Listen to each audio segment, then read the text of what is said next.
ایک اور اعتراض بڑا اہم کہ امام زمانہ کی غیبت کی جو اہل تشیع ہیں اس کی بنیاد کیا ہے؟ کیونکہ اہل سنت تو کہتے ہیں کہ انہوں نے ابھی پیدا ہونا ہے اور پھر ان کا ہونا ہے، اس کی کیا بنیاد ہے غیبت کی؟ بیسیکلی ہمارا عقیدہ ہے، ہم بنیاد ہم کی حقائق ہے نا۔ ایک شخص جب دنیا میں آیا ہے، یہ ایک بنیادی اسلامی عقیدہ ہے، اس کے بغیر کسی شخص کا اسلام مکمل نہیں ہوتا ہے، غیبت کے عقیدے کے بغیر۔ جی اگر اسے نہ مانے جی تو آپ کے اتنی بڑی مشکل میں آپ پھنس جائیں گے کہ اس کا جواب آپ کیا دیں گے؟ شیعہ سنی دونوں اس بات پر متفق۔ اب اہل سنت بیان نہ کرتے ہوں وہ الگ مسئلہ ہے، ان کی کتابوں میں ہم سے زیادہ لکھا ہے من مات ولم یعرف امام زمانہ، تعبیر مختلف ہیں جی، اس کی 10-15 تعبیر ہیں، بات ایک ہی ہے۔ ٹھیک ہے، جو مرے اور اپنے زمانے کے امام کو نہ پہچانے وہ جاہلیت کی موت مرا ہے۔ آج کا امام کون، کس کا نام لیں گے؟ بالکل ٹھیک ہے، امام چاہیے ہر دور میں، ہر دور میں، یہ ہر دور کے لیے نا۔ جی جی جی بے شک۔ من ماتا، جو مرے اور اپنے زمانے کے امام کو نہ پہچانے، نہیں کہا صرف رسول نے میرے زمانے کے امام کو نہ پہچانے، میرے زمانے کے امام کو نہ، میں خود ہوں، کہتے ہیں مجھے نہ پہچانے مر جائے وہ جاہلیت کی، نہیں، ہر زمانے میں جب تک اپنے زمانے کے امام کو نہ پہچانے۔ یہ اعتراض ہم پہ نہیں آتا، اعتراض ادھر چلا جاتا ہے کہ بھائی آپ کے پاس اس کا کیا جواب ہے؟ آپ جاہلیت کی موت مر رہے ہیں یا اسلام پہ مر رہے ہیں؟ اسلام پہ مر رہے ہیں، کون ہے پھر؟ کیا جواب ہے؟ ہمارے پاس جواب ہے، آپ کے پاس جواب نہیں ہے، سوال آپ پہ چلا گیا، ہم پہ کہاں سے آیا سوال؟ کیا اصل ہے؟ اصل پہ ہم ہیں، ٹھیک ہے، ہم ہی اصل ہیں، ہے نا۔ آپ کو جواب دینا ہے کہ یار اس کا کوئی جواب تو کوئی نام لو، وہ صحیح ہے غلط ہے، میرٹ بعد میں دیکھیں گے، ہاں کہ امام کون ہے، ہاں اس زمانے میں کون ہے؟ بالکل ٹھیک ہے۔ آپ جانتے ہیں جو اس زمانے میں جو دعویٰ کر رہے ہیں امامت کے، یعنی جو حکمران ہیں وہ اس میرٹ پر ہیں کہ ان کو جب تک نہ پہچانے تب تک آپ کا دین مکمل نہیں ہو رہا۔ وہ غیر الہی ہو سکتے ہیں کہ کوئی ایسا لیڈر جو ڈیوائن نہ ہو اور اس کی معرفت پر آپ کا اسلام کے دار و مدار ہو سکتا ہے۔ تو ہم سے سوال نہیں ہے، سوال آپ سے ہے، ہمارا دل بڑا ہے، آپ سے سوال نہیں کرتے۔ اسے کیا وجہ ہے؟ آپ نے قبلہ جتنی بھی اعتراضات ہوئے ہیں تو آپ نے اس میں یہی کہا ہے کہ سوال تو ہمیں کرنا چاہیے لیکن ہم نہیں کرتے، کیوں نہیں کیا جاتا سوال ان لوگوں سے؟ ابھی طفل مکتب ہے، تھوڑے بڑے ہو جائیں گے کل۔ کہا جاتا ہے مولا علی کی جب خلافت قائم ہوئی، اہل سنت کے نزدیک کہا جاتا ہے چوتھے نمبر پر جب خلافت قائم ہوئی تو سب سے پہلے جنہوں نے بیعت کی وہ حضرت عثمان کو جنہوں نے قتل کیا تھا وہ لوگ، تو الزام لگایا جاتا ہے کہ یہ تو آپ لوگ دیکھ لیں کہ کہاں سے چلا ہے یہ سلسلہ، کیا کہتے ہیں؟ تحقیق کر لیں قاتلین عثمان کون تھے، مسئلہ حل ہو جائے گا۔ آپ روشنی ڈالیں اس پر تھوڑی۔ نہیں ہم یہی کہہ رہے ہیں نا، ہم تو الزام لگانے والوں سے کہہ رہے ہیں نا، آپ تحقیق کریں سارا مسئلہ حل ہو جائے گا۔ پھر اگر آپ کو قاتل سے مشکل ہے تو آپ کو ادھر الزام ہے، ایک بلوا آیا تھا، کوئی پتہ نہیں ہے کون قاتل ہے، بلوا بیچنے والوں کو پتہ ہے، ان سے آپ کی عقیدت ہے، اچھا ہے نا، بلوائی تھے، باقی ایک نہیں تھے، زیادہ تھے۔ امیر المومنین کا تو صرف ایک قاتل تھا نا، اس کو بیچنے والے کون تھے وہ بھی واضح ہے، اس پہ بھی ہماری پوری ٹاک ہے، ابھی ہم اس کو بھی چھوڑ دیتے ہیں، ہم اسی ایک کو، ٹھیک ہے نا، یہ عبد الرحمن ابن ملجم کو لے لیتے ہیں، یہ ایک جس کے بارے میں یقین ہے کہ یہ امیر المومنین قاتل ہے، اس کے بارے میں جانتے ہیں کیا کہتے ہیں؟ کہتے ہیں مجتہد تھا، اس سے خطا اجتہادی ہو گیا تھا، اس کو ایک ثواب ملے گا۔ جی تو جو حمزہ کا قاتل ہے وحشی، اس کو کیا کرتے ہیں؟ اس کو کہتے ہیں صحابی ہے، بھائی حمزہ کا قاتل ہے، کہتے ہیں اسلام لائیں، رسول خدا نے اس کا اسلام بھی قبول نہیں کیا تھا۔ کون سا اسلام؟ اگر کوئی مسلمان ہو اور رسول اس کا اسلام قبول کریں تو اس سے منہ پھیر کے اس کو بھگا دیں گے؟ اس نے دعوی اسلام کیا اس لیے اسے قتل نہیں کیا، لیکن قبول رسول نے نہیں کیا، اس سے منہ پھیرا، اس سے آپ ہیرو بناتے ہیں، آپ کہتے ہیں اس نے فتوحات میں بڑا کردار بعد میں انجام دیا، نہیں دیا، وہ دائم الخمر تھا، یہ بھی جھوٹ ہے کہ اس نے فتوحات میں، اس کے لیے جھوٹ سارے اعزازات کیوں دیتے ہیں؟ تو آپ کو قاتلین سے کوئی مشکل نہیں ہے، اگر وہ قاتلین حمزہ ہو آپ کو مشکل نہیں، اگر وہ قاتلین امیر مومنین ہے اس کو مشکل نہیں، اگر وہ قاتلین حسین ہو ان سے بھی آپ کو مشکل نہیں ہے۔ یہ صرف ایک وہ ہے، پروپیگنڈا ہے، کہ ادھر قاتلین عثمان، جو قاتلین عثمان حقیقی ان کا تحقیق کرو، آج تحقیق کرو اور آج وہ بیٹھ کے بات کریں کہ جو ہو قاتلین نکل آئیں ان کا پہلے سے طے کر لیتے ہیں ان کے ساتھ کیا کرنا ہے. بالکل ٹھیک ہے. پھر بات آگے تھی، پھر کر لیا، قاتلین نے کر لی بیعت، کیا اس سے کیا ہوتا ہے؟ علی کی خلافت ثابت نہیں ہوگی. آپ خلافت کو کس سے ثابت کرتے ہیں؟ اجماع سے ثابت کرتے ہیں. نومینیشن سے بھی ہو جاتی ہے، اجماع سے بھی ہو جاتی ہے. اجماع بھی وہ مختصر کے لوگوں کی اس میں مزید نہیں جاتا میں.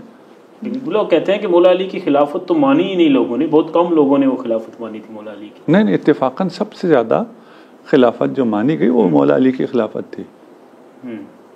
جو خلافت نہیں مانی گئی وہ پہلی خلافت تھی جس کو لوگوں نے نہیں مانا. دیکھیں آپ ہم سے معمولاً آپ سے مراد یہ اعتراض کرنے والے کہتے ہیں کہ شیعہ صحابہ کو نہیں مانتے. نہیں، ہم صحابہ کو سب سے زیادہ مانتے ہیں. آپ صحابہ کو نہیں مانتے اس لیے کہ آپ ہم سے کبھی کبھار یہ کہا جاتا ہے نا کہ آپ کہتے ہیں صحابہ سارے مرتد. ہم تو نہیں کہتے. آپ کہتے ہیں صحابہ سارے مرتد ہو گئے تھے اس لیے خلافت کے بعد ان صحابہ کو قتل کرنا پڑا، ان کے خلاف جہاد کرنا پڑا اس لیے کہ وہ مرتد ہو گئے تھے. ان میں کوئی بھی مرتد نہیں ہوا تھا. ہمارا موقف ہے کوئی صحابہ مرتد نہیں ہوا تھا. آپ کا موقف ہے سارے صحابہ مرتد ہو گئے تھے. وہ صحابہ کیوں مرتد ہو گئے تھے؟ اس لیے کہ وہ منکرین زکوٰۃ تھے. منکرین زکوٰۃ کے خلاف جنگ کی جاتی ہے. رسول کی سیرت میں رسول کے زمانے میں صحابی تھے جو منکر زکوٰۃ ہوئے، رسول نے انہیں قتل نہیں کیا. بالکل ٹھیک ہے. تو منکر زکوٰۃ کو تو قتل نہیں کیا جاتا. یہاں تو نعرے لگتے ہیں ہر صحابی نبی جنتی جنتی. ہم یہ کہہ رہے ہیں نا، اس میں آپ خود مخالف ہیں اس کے.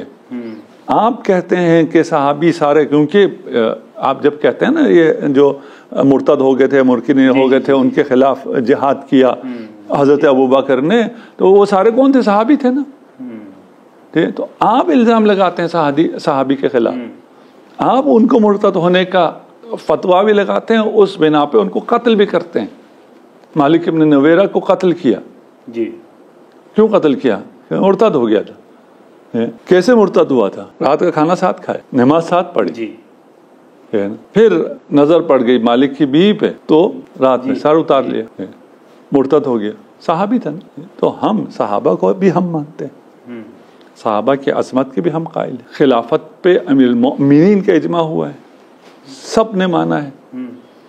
اس کے بعد عدل علی برداشت نہیں ہوا. بہت بڑی بات ہے.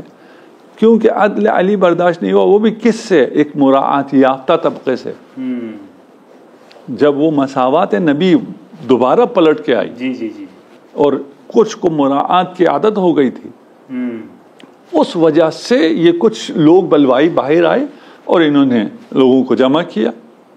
وہی ہیں جنہوں نے بیعت کی تھی پہلے. تو یہ باتیں سمجھنے کی ہیں. خیر ابھی اس کا مقام نہیں. بالکل ٹھیک ہے. بس قبلہ آخری ایک دو سوال. آج کل ایک فضا قائم کی جا رہی ہے جس میں یزید کو بھی بچانے کی کوشش کی جا رہی ہے. آج بھی ایک مولانا صاحب ہیں اہل سنت کے ہیں، ان کا کلپ آیا، انہوں نے کہا جی کہ لعنت آپ اس وقت تک کسی پر نہیں ڈال سکتے جب تک کوئی شخص بالکل کافر نہ ہو جائے. تو یزید ابھی کافر نہیں ہوا.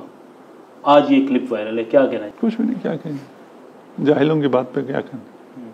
اور آخر پہ قبلہ بس یہ بتا دیں کہ توہین، کیا اہل تشیع کے نزدیک توہین کرنے والا قابل معافی ہے یا نہیں ہے، یا اس کو سزا دینی چاہیے نہیں دینی چاہیے؟ کس کی توہین رسالت، توہین صحابہ؟ نہیں دیکھیں، رسالت الگ ہے، صحابہ الگ. ٹھیک ہے. آپ کی توہین بھی جائز نہیں ہے نا، کسی مومن کی توہین جائز نہیں ہے. ٹھیک ہے. لیکن اس پر حد کیا لاگو ہوگی اگر کوئی توہین رسالت کرتا ہے؟ توہین رسالت الگ ہے، اس کو آپ ساتھ اس میں نہ کریں. توہین رسالت بالکل الگ چیز ہے. ٹھیک ہے. ہم نے کہا اس میں حد ہے، حد کا حق بھی شرعی عدالت کو ہے. تو اس دور میں اگر کوئی کرتا ہے جو کہ شرعی عدالت تو ہے نہیں، تو پھر اس کا کیا ہو؟ وہ پھر ہم وہ بات کی بات ہے، کوئی فتویٰ دے سکتا ہے، شرعی عدالت نہیں کرتی. مثلا جس طرح سلمان رشدی کا ہوا تو ایک فتویٰ آیا مجتہد کی طرف سے، وہ اس فتویٰ پہ کیسے عمل ہوگا وہ ایک الگ داستان ہے. توہین رسالت بالکل الگ چیز ہے، اس کی کوئی گنجائش نہیں ہے.